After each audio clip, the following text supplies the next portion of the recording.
All right, welcome back to the Sooner Surge. And today we have a special guest joining us. Man, one of the best in the business, really, and just voice of the Iowa State Cyclones, John Walters. Thanks for joining us, man.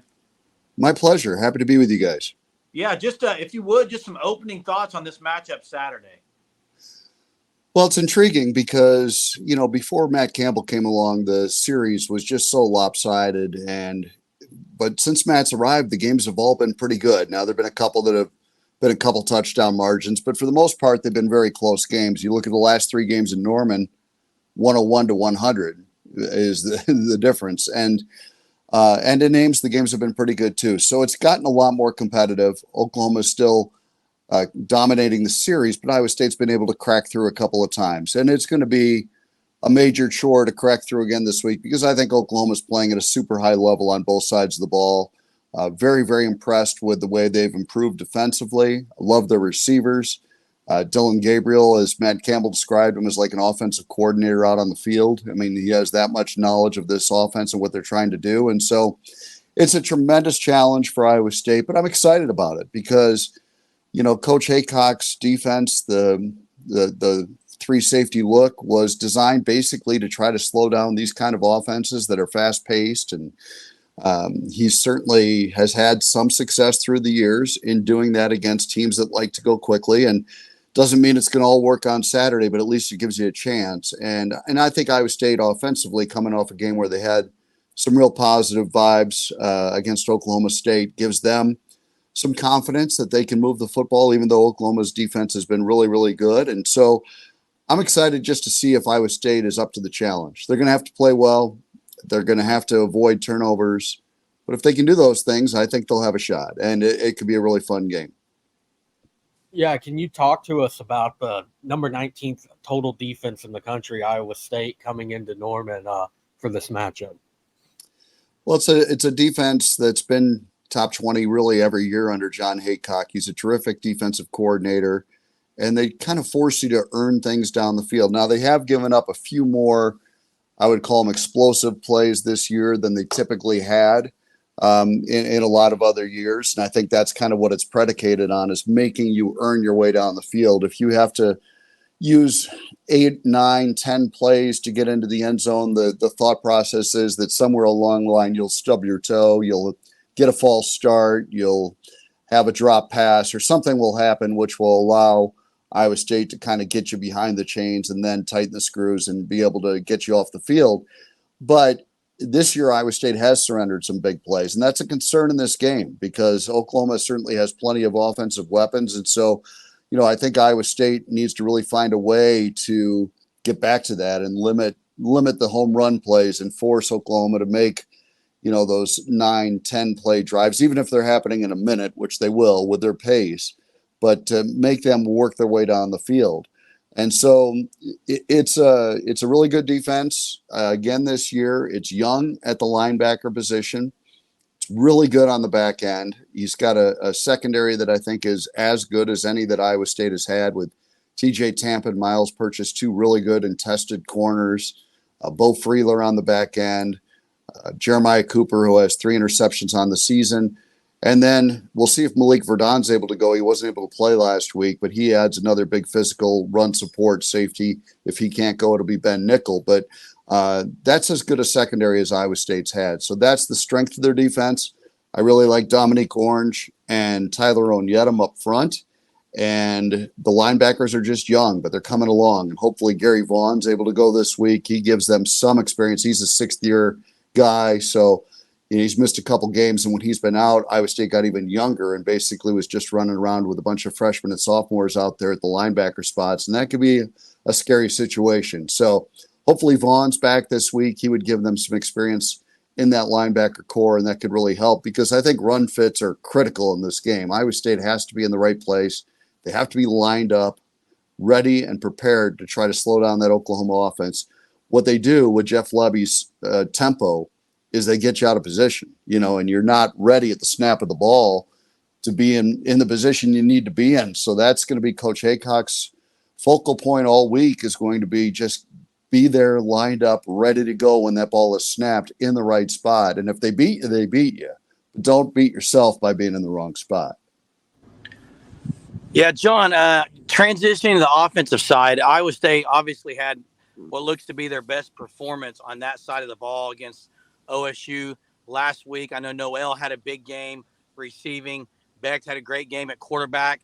Was it something different they did, or just eliminated mistakes to where they were able to have that performance last week where they'd been struggling weeks before?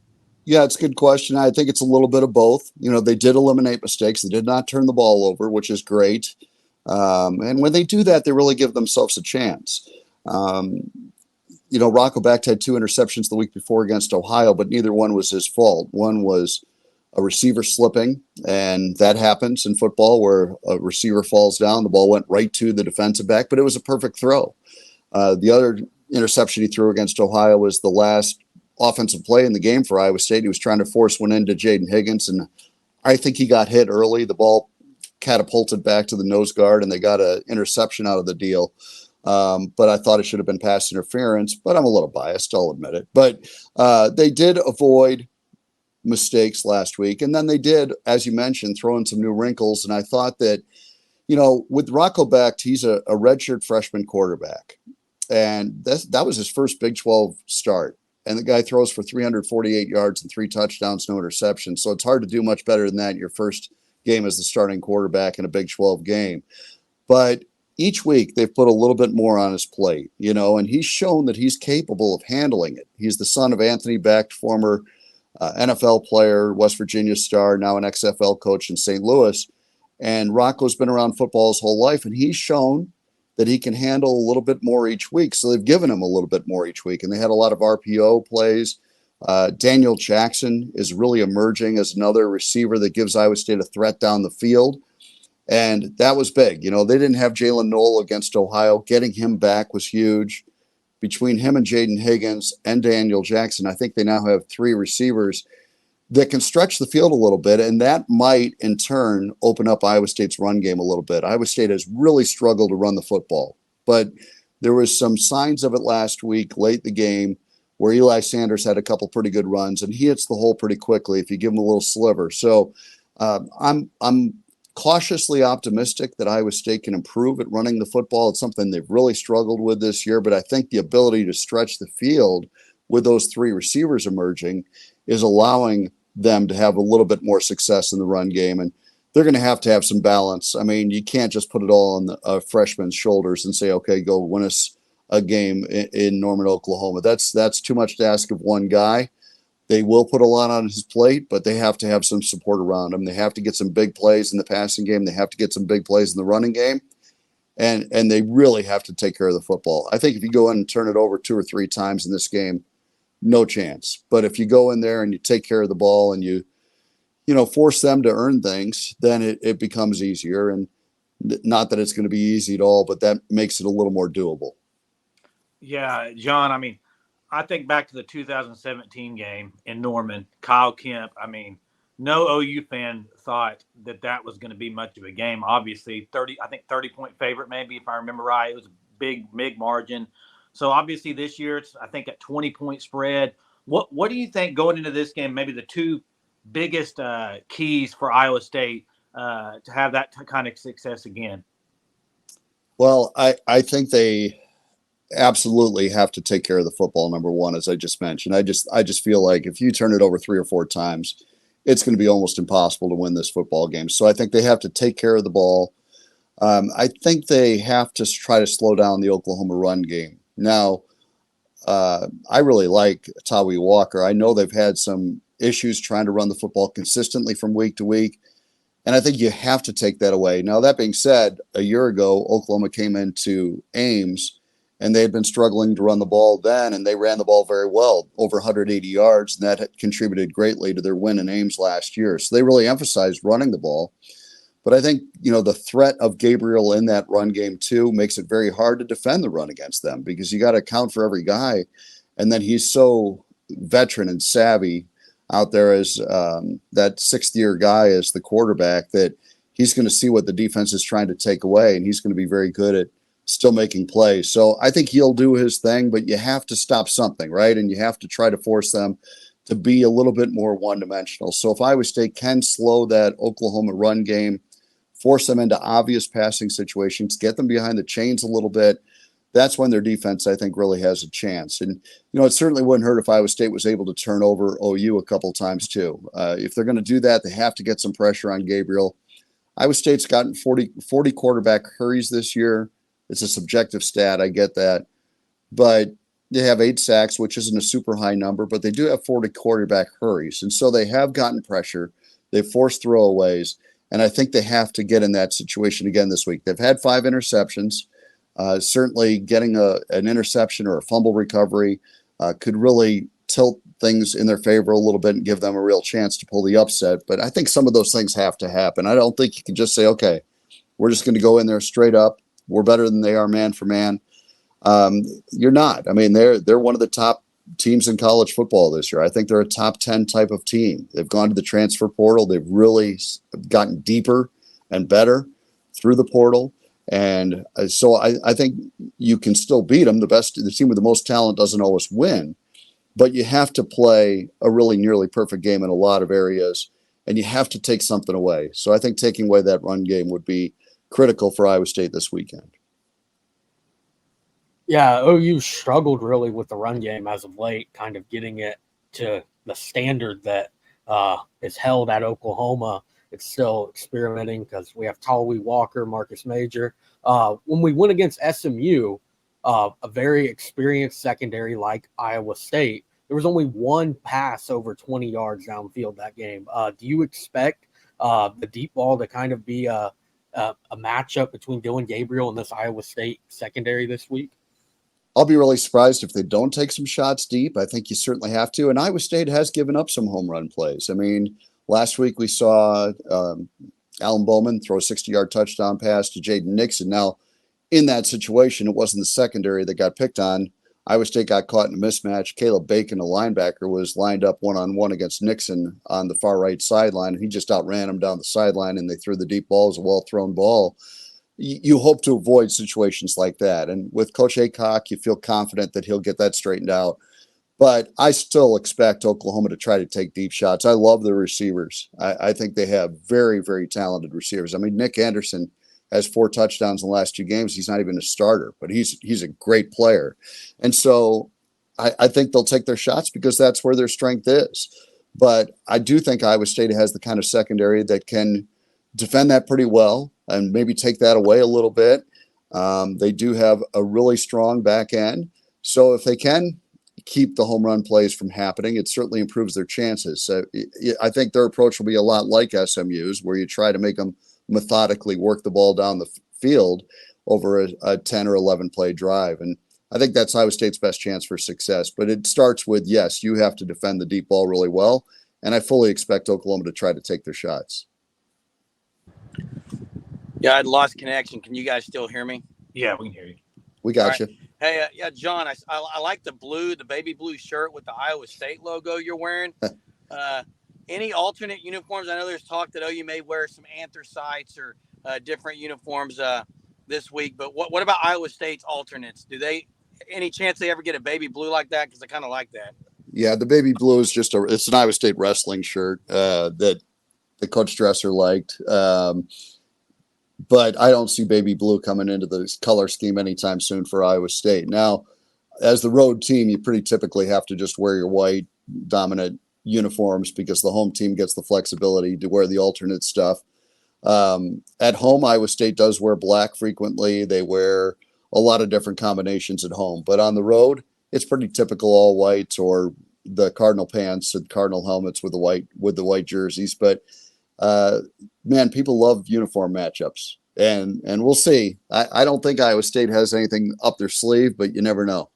Yeah. Hey, I just got a couple more questions, John. Sure. Just this one's not with Iowa State this year, but Brock Purdy, man, just his success in the NFL. Are you surprised?